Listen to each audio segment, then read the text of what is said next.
dengerin obrolan bareng di Moski Podcast.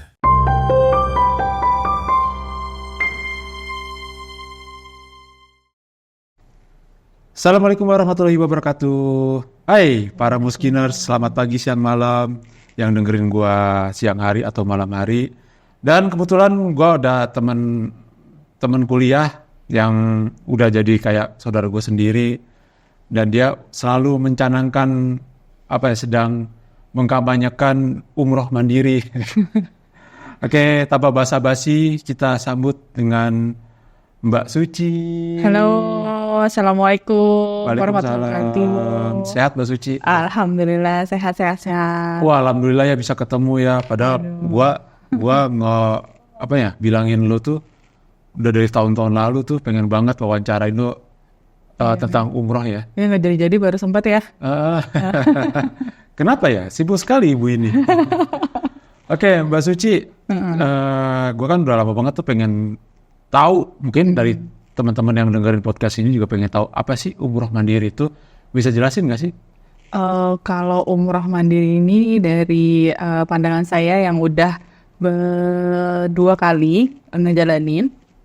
Kalau umroh mandiri itu sendiri umroh yang kita urus semua sendiri. Jadi tanpa travel, tanpa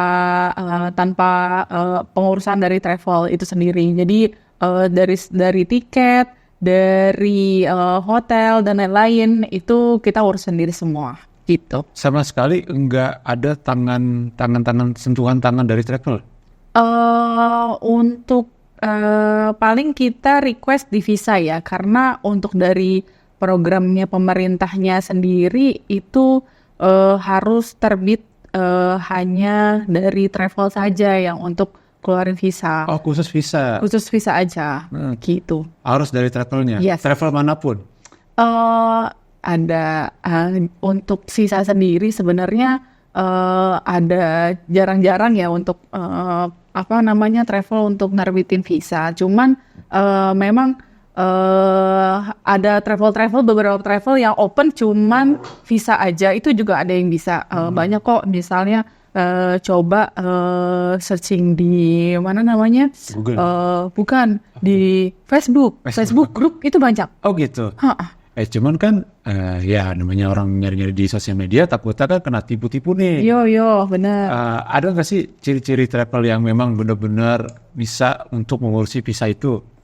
Kalau ciri-cirinya jujur masih blank, nggak tahu ya. Karena saya kurang tahu untuk ciri-cirinya, karena memang banyak banget yang nawarin visa yang murah banget, banyak.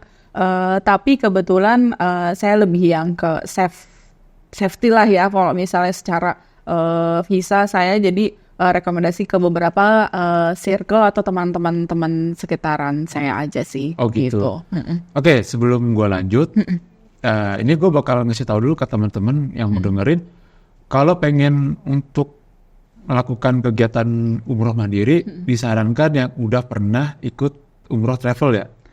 Ya, jadi sebenarnya gini, untuk teman-teman yang umroh travel, mungkin jadi dia lebih tahu ya medan di sana akan seperti apa, tapi nggak menutup kemungkinan orang-orang yang baru. Kalau orang yang baru tuh sebenarnya disarankan untuk searching di beberapa searching, misalnya di YouTube kah, di TikTok kah, atau di googling, itu sebenarnya udah banyak ya informasi-informasi yang tersedia. Jadi semua udah welcome sih. Saya lihat udah banyak searching yang untuk bahas umroh mandiri ini sih gitu. Kalau untuk budget sekitaran berapa tuh? Terakhir ya, untuk budget saya nggak bisa pastiin itu berapa, tapi mahal atau murah di umroh kita itu biasanya tergantung dari tiket pesawat sama harga hotel. Nah, hotel ini juga sama pesawat itu akan berpengaruh di high season atau tidak. Oh gitu, tergantung musimnya ya? Yes, benar. Musimnya banyak yang umroh, jadi hotel dengan pesawat lebih mahal. Yes, benar. Oh gitu. Mungkin range harganya bisa dari 15 jutaan mungkin ya. Iya, normal itu pokoknya sekitar di atas 10 juta itu udah normal ya. Terakhir pokoknya yang untuk high season itu untuk umroh itu biasanya di New Year, di akhir tahun itu di tahun baru sama di puasa. Itu harga hotel kebetulan teman-teman di grup saya itu yang 2 kali lipat untuk biaya hotelnya itu saat puasa. Saat puasa Yes. itu lebih mahal. Ya, Sama akhir tahun ya. ya benar. Karena gue punya pengalaman waktu gue umroh di awal tahun itu tanggal Januari 2023 itu hotel lumayan. Selain harganya naik, kapasitasnya juga udah mulai banyak yang full. Iya. Kayak gitu. Informasi, even teman-teman mau umroh mandiri, terus udah punya tiketnya, terus untuk di high season, saya saranin kalau sudah booking misalnya lewat online travel agent, itu dikonfirmasi ulang by direct langsung ke hotelnya. Misalnya ada email dari ke hotelnya, harus ada confirm. Takutnya itu mereka di sana tuh ada beberapa kasus itu di hari H waktu check in itu mereka tidak bisa check in karena dia bisa menjual dengan orang lain dengan harga yang lebih mahal. Gitu. Ada itu juga ya? Ada case seperti itu.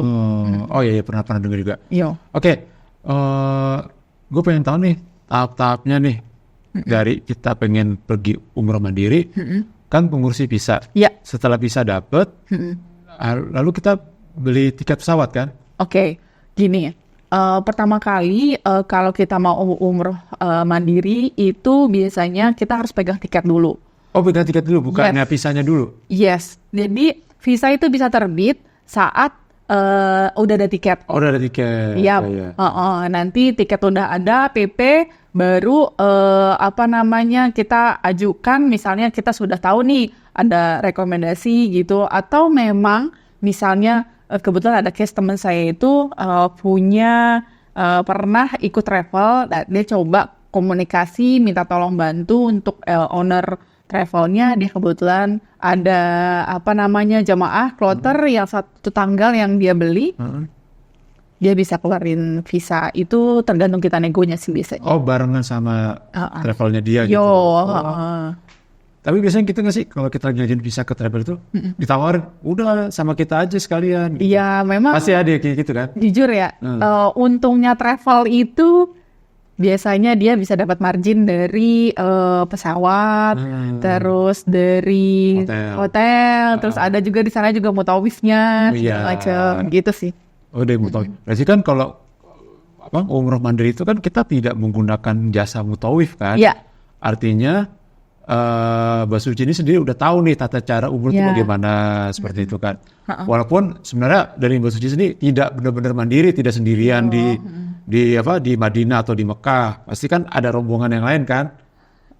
Apa gimana? Jadi gini, jadi kebetulan saya ada 2 kali. Ini pertama kali di 2017 dan terakhir itu 2023 kemarin di September. Nah, di umroh saya pertama kali itu saya pakai, jadi tiket saya saya beli sendiri, terus untuk land arrangement gitu, land tournya, jadi di sananya, terus urus visa, itu semua saya by travel. Itu waktu saya pertama kali. Jadi saya cost-nya reduction-nya itu bisa dari tiket pesawat saat itu. Jadi visa, hotel, mutawif, makan semua itu sudah travel. Jadi saya travel itu di luar tiket pesawat saat saya pertama.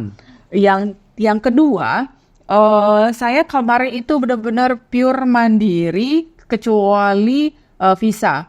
Jadi kebetulan yang terakhir ini saya nggak pakai mutawif. Gitu. Jadi saya sebelum saya berangkat benar-benar di-prepare tulisan tuh bacaan-bacaannya untuk step-stepnya umroh seperti apa. Jadi kita udah bener-bener siapin gitu sih. Kemarin saya nggak pakai. Boleh nggak sih kalau kita nebeng sama rombongan, misalnya kayak gitu, udah di Mekah nih, ada rombongan, ada motor kita nebeng nih di belakangnya, boleh nggak? Sebenarnya apa ya boleh-boleh aja sih ya sebenarnya, kita nggak ada larangan. Saya sih sebenarnya kadang-kadang di sebelah kan banyak kayak mutawif, ada rombongan banyak ya kan. Nah, baca-baca doa tuh. Kadang-kadang ya memang kita lagi baca doa, ada buku panduan gitu, kita baca doa buyar gitu. Jadi ikut-ikutin gitu. Sebenarnya nggak ada, menurut saya ya, saya sendiri tuh saya nggak ngikutin. Tapi kalau memang dia bisa dari awal, karena kan kita nggak tahu dia sudah masuk ke tawaf berapa kali. Jadi karena tawaf setiap tawaf itu kan bacaannya berbeda-beda. Jadi kalau kita ikut, kecuali memang kita ikut dia pas dari start, ya menurut saya sih sah-sah aja. Tapi kalau pas tiba-tiba di tengah kita ngikut bacaan, kayaknya rukun dari umrohnya itu takutnya nggak kelaksana gitu. Jadi kalau menurut saya kalau memang dari awal sudah bisa ngikutin nimbrung, ya boleh aja. Tapi kalau sudah di tengah, ya better kita lanjutin apa yang sudah kita jalanin. Oh gitu. Oke, kita lanjut ya dari stepnya lebih. Kan setelah bisa, akhirnya berangkat kan dari Soekarno-Hatta ke mana nih? Jeddah atau gimana? Tergantung ya. Terakhir mana? Terakhir Jeddah apa Madinah? Jeddah. Nah, di Jeddah kan imigrasi. Wah, pengalaman gue kemarin, gue tuh kejegat sama pihak imigrasi. Kenapa? Karena waktu itu kan rombongan gue cuma 3 orang. Gue ada nenek-nenek sama cucunya tuh. Nah di sananya tuh gue rombongan banyak, jadi ditahan, harus nunggu rombongan yang lain selesai keluar semua. Akhirnya setelah dijelasin ke pihak imigrasi, akhirnya lepas. Nah bagaimana kalau yang sendiri gitu? Kalau sendiri kemarin aman sih, kebetulan. Saya itu jalan bertiga, yang satu cowok, yang satu lagi cewek. Kebetulan sama sahabat kecil saya berangkat. So far so good, berangkat, pulang, imigrasi aman semua. Lancar-lancar aja. Lancar. Nah dari airport, mikot kan? Ambil mikot dulu dari Jeddah, baru kan berangkat ke Mekah. Waktu itu saya ke Madinah dulu. Oh, ke Madinah dulu.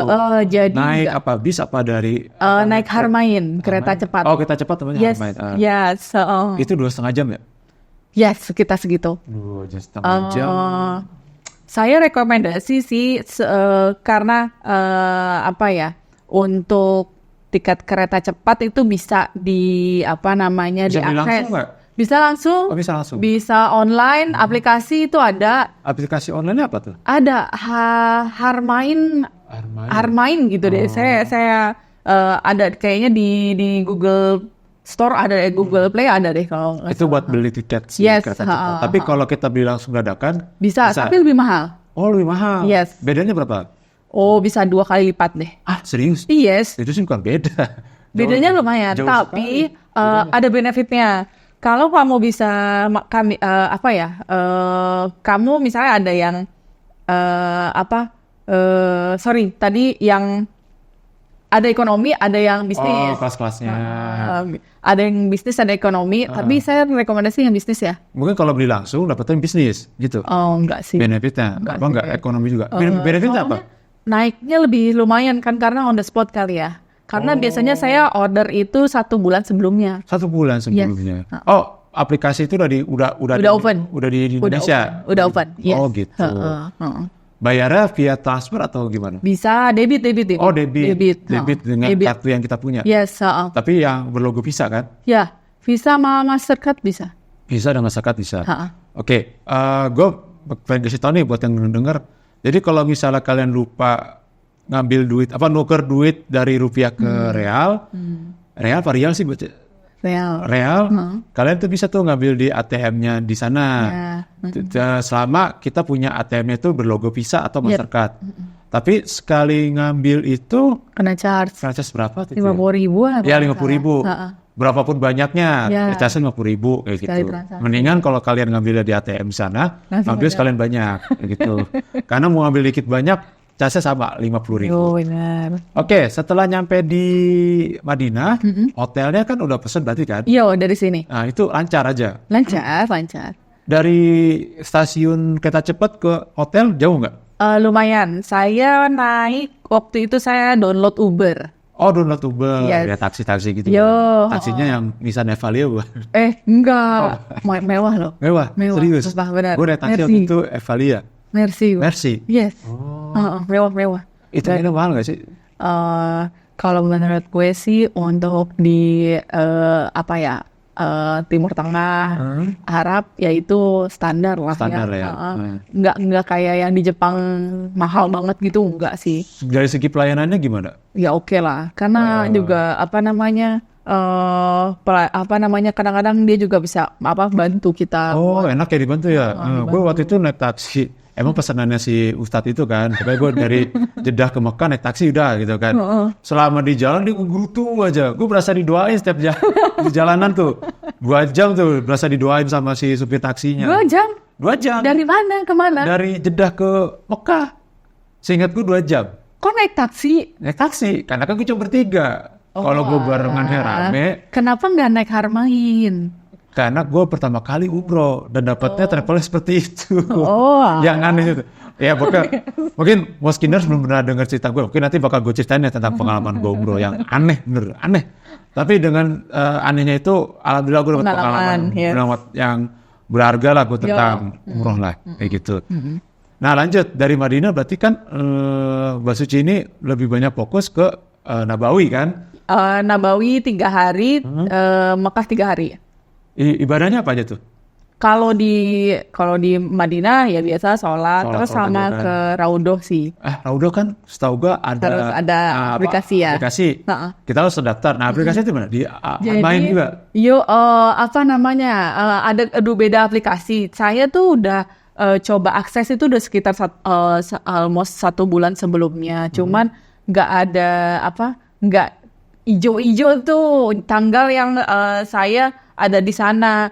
Jadi sampai akhirnya udah di last minute saya coba kontak orang yang bantu saya untuk terbitin visa, minta tolong bantu. Jadi kebetulan di Mekah itu banyak banget student banyaklah student yang di sana dan dia orang lokal. Seorang Indonesia. Jadi entah dia jadi mutawif, entah dia jadi yang lain mutawif lah gitu. Bukan orang Madura. Gue kesana ketemu orang Madura. Malah enggak sih, dia tuh saya kurang tahu dia orang mana ya. Nah kebetulan saya minta tolong untuk dia dikenalin yang bisa bantu saya ke Raudhoh gitu. Jadi saya masuk. Akhirnya saya waktu itu bayar sekitar 10 rial. Wah, murah sekali. Iya. 30 ribu. 40 ribu ya? Ya, almost gitu lah. Murah lah. Sekali masuk Tanpa aplikasi? Tanpa aplikasi. Dari pihak si pengamanan si Raudhoh itu aman aja? Aman masuk. Karena mungkin ya si mutawif itu mungkin sudah ada circle-nya masing-masing ya. Terus udah berapa, maksudnya kuotanya sudah misalnya 10 atau 20 udah ada masuk gitu. Mungkin ya saat itu. Mungkin nggak seribet kalau jamaah cowok ya. Kan kalau yang di Raudhoh itu kan yang jamaah cowok sama cewek kan beda jamnya kan. Cewek-cewek, cowok-cowok gitu. Soalnya kalau cowok, sepengalaman gue waktu umroh, sempet pas mau masuk ke Raudhoh ada beberapa yang ditolak. Padahal itu udah ada aplikasinya. Karena kan ada dua pintu ya. Pertama kita yang disatuin dikumpulin. Nah pintu yang keduanya pas masuk ke gedungnya si Raudhoh itu Kubah hijau. Nah pas mau masuk ke Kubah itu tuh ya 5 orang itu benar-benar ditolak, padahal dia aplikasinya pun katanya udah benar di tanggal dan jam yang sama gitu. Kok bisa sih? Enggak, entahlah kenapa, atau mungkin dia niatnya doanya nggak baik gitu, atau ya oke. Lillahi ta'ala gitu kan. Tapi jujur saya sharing sih sedikit. Kebetulan saya cuma dapat kuota 1, bayar payment 1. Terus dilala waktu itu saya cuma berdoa, ya Allah, ya Rasul, izinkan saya masuk lagi. Dia waktu itu. Jadi saya nggak ada niatan untuk masuk lagi sih sebenarnya, nggak ada. Tapi dilala memang saya berdoa gitu. Terus pas saya ngeliat kok ada antrian, ya saya ikut antri aja waktu itu. Ikut antri, depan saya ditolak tuh. Depan saya dua di depan saya tuh ditolak. Terus 2 depan saya ditolak, Terus yang depan saya persis dia molos langsung lari. Terus saya di situ tuh nggak dikejar. Terus saya di situ bingung. Nah orang yang penjaganya itu, saya mau lari apa saya mau balik. Terus ya udah saya jalan aja gitu. Saya ikutin orang yang molos itu. Akhirnya tapi saya nggak ditegah. Ya wes saya jalan masuk. Oh gitu. Ya, alhamdulillah. Emang ada undangan dari Allah. Yo. Oke, kan udah kelar di proses di Madinah. Iya. Berarti kan lanjut ke Mekah. Iya. Itu naik apa lagi? Naik kereta cepat. Naik Haramain juga. Haramain juga. Naik dari stasiun Madinah ke Mekah. Ya, Itu dekat gak sih? jauh. Jauh dari Mekah ke stasiun itu jauh? Jauh. Dari stasiun Madinah ke Mekah itu kalau terakhir saya pas umroh pertama itu naik bis itu sekitar 5 jam deh. 6 jam, almost Ya, 6 jam sekitar lah. Nah, kalau kemarin itu sekitar 2 jam lebih 2 sedikit lah. jam. Nah dari stasiun Mekah ke ke Masjidil Haram itu jauh? Enggak. Enggak, Itu dekat. kalau nggak salah saya bayar itu sekitar berapa ya? 30 realan lah ya. Oh naik taksi? Yes, Taksi. Langsung nginep ke hotelnya? Langsung drop ke hotel. Oh mikotnya di mana? Oh, ke Mikot kebetulan ada ini di ada perbedaannya persepsi. Cuman itu saya kembalikan lagi. Jadi kebetulan saya kemarin itu teman saya itu ada orang lokal, warlock. Jadi kita konsultasi mau membeli mikot di mana. Akhirnya coba kita cari tahu, kita bisa ngambil mikot di hotel. Hotel di Mekah? Enggak, di Madinah. Oh iya. Jadi kita ambil mikot, jadi kita niat umroh, di hotel dan kita langsung jalan. Oh, jadi iya. ke Mekahnya itu drop baggage dulu ke hotel, baru kita langsung umroh tuh lakuin. Oh iya, pernah dengar. Jadi kalau misalnya kita mau mikot, yang penting di luar area tanah haram. Iya. Gitu. Entah itu mau di mana kan. Iya. Biasanya kita disaranin di Bir Ali atau di masjid mana gitu kan. Misalnya gitu kan.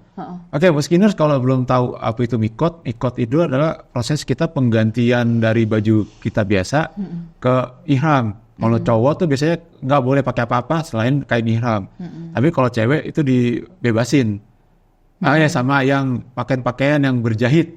Kalau cewek dibebasin ya? Bebas. Boleh pakai. Warnanya pun bebas. Bebas. Tapi ya gitu. Kebanyakan warna-warnanya kalau misalnya yang pengen ngejeng ada yang pakai pink. Gue pernah nemu. Itu gitu. biasanya maaf ya, maksudnya dari rata-rata dari Indonesia yang warnanya colorful. Serius itu dari Indonesia. Biasanya tuh daerah Jawa Timur. Ada yang warnanya pink, sana warnanya hijau tuh, jelek banget. Mungkin biar gak kehilangan lah kalau di rombongan kayak gitu.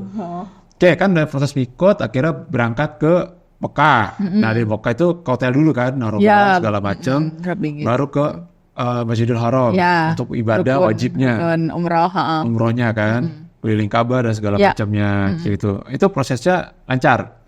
Kita kan kalau kebetulan saya alhamdulillah lancar.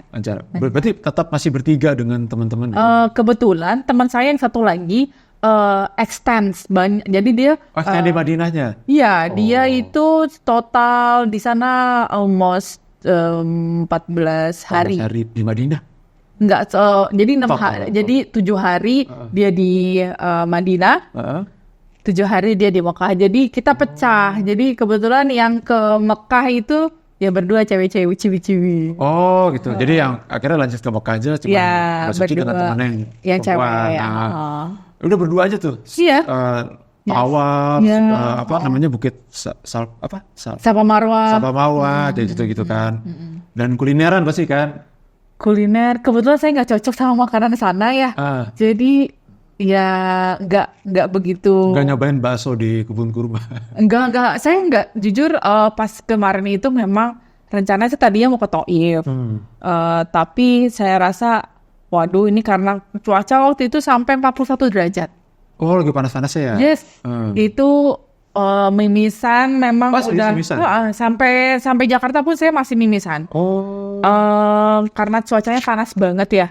Jadi saya saving tenaga aja, fokus ibadah. Oh iya. Oh iya, ada info lagi nih. Jadi untuk vaksin meningitis udah nggak wajib kan ya? Iya, udah nggak Nggak wajib. Tapi nggak tahu ya kalau haji ya. Oh, Kurang tahu kalau haji Kurang tahu wajib ya. atau nggak. Tapi kalau umroh sekarang udah nggak wajib untuk vaksin meningitis gitu. tapi saran saya sih tetap Tetap vaksin. tetap vaksin untuk saving.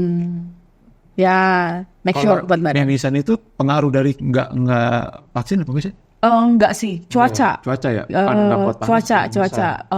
Kalau even saya apapun di cuaca dingin yang ekstrim pun juga sama. Memang kondisi badan tuh beda-beda ya manusia ya. Iya. Heeh. Oh berarti gua waktu pas umroh kemarin 9 derajat sih suhunya. Oh itu dingin berarti Dingin, awal karena soalnya. awal tahun. Awal tahun iya Nah, kondisi kalau Mbak Suci sekarang kan lagi. menjelang akhir tahun ya, itu tuh lagi panas-panasnya banget. panas. Sumpah. Ya Heeh. Allah. Itu Gue pribadi sih lebih mendingan gue dapet cuaca panas serius dibandingkan dingin karena gue alergi dingin. enggak, sumpah benar. Itu tuh panasnya itu kayak kita nirup nafas itu Udah panas. panas gitu. Kayak ini ya, kita lagi berada di samping mesin bis tau gak? Kan udaranya keberasa tuh. Kayaknya kayak kita itu loh, ada bara itu loh. Oh iya. Ya ampun, pokoknya ya. Baik, itu kendalanya di mimisan aja kan Iya. sama umroh mandiri tuh. Heeh. Terus selama di Mekah itu berapa hari? Mekah 3 hari. 3 hari. Udah ya di Masjidil Haram aja. Udah di situ aja udah. Kelar itu balik Balik. ke Indonesia kan. Dan nggak ada kendala. Alhamdulillah nggak ada. Nggak ada. Tapi kan saya 2 kali umroh di sana. Itu saya lupa jalannya. Saya kan harus ambil mikot lagi. Saya, buat penutupan ya.